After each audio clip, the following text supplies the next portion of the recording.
ഉൾക്കൊണ്ടു കഴിഞ്ഞു എന്നാണ് ഞാൻ വിശ്വസിക്കുന്നത്. എങ്കിൽ കൂടി ഒരു പുനർവിചിന്തനത്തിനുള്ള സമയമാണ് ഇനിയുള്ള ശേഷിക്കുന്ന മണിക്കൂറുകൾ.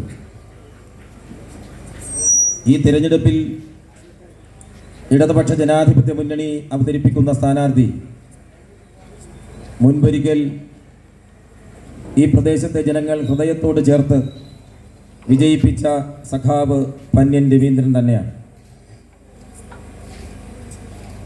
തിരഞ്ഞെടുപ്പ് ആവേശങ്ങളിൽ ഒരു സാധാരണ പ്രവർത്തകൻ എന്ന നിലയ്ക്കും നേതാവെന്ന നിലയ്ക്കും കേരളമാകെ ഓടി നടന്ന് പ്രസംഗിച്ചും അണികളെ ആവേശഭരിതമാക്കിയും അതാത് കാലഘട്ടത്തിലെ രാഷ്ട്രീയ പ്രാധാന്യം നന്നായി വിവരിച്ചും സഖാവ് പന്ന്യൻ കഴിഞ്ഞ 5 പതിറ്റാണ്ടിലേറെയായി ഈ കേരളത്തിൻ്റെ മണ്ണിലുണ്ട്.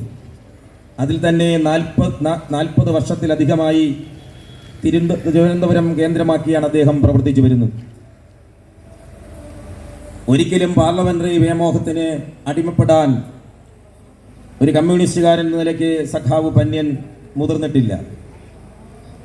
തിരഞ്ഞെടുപ്പുകളിൽ സഹപ്രവർത്തകർക്ക് അവസരങ്ങൾ ഒരുക്കിക്കൊണ്ട് നേതാവ് എന്ന നിലയ്ക്ക് മന്ത്രിയാകാനുള്ള അവസരങ്ങൾ പോലും വേണ്ട എന്ന് വച്ച്, എന്നാൽ ജനങ്ങളോടൊപ്പം മുഴുവൻ സമയവും നീക്കിവെച്ച് തൻ്റെ ജീവിതം മുന്നോട്ട് കൊണ്ടുപോയ മഹത് വ്യക്തിയാണ് സഖാവ് പന്ന്യൻ.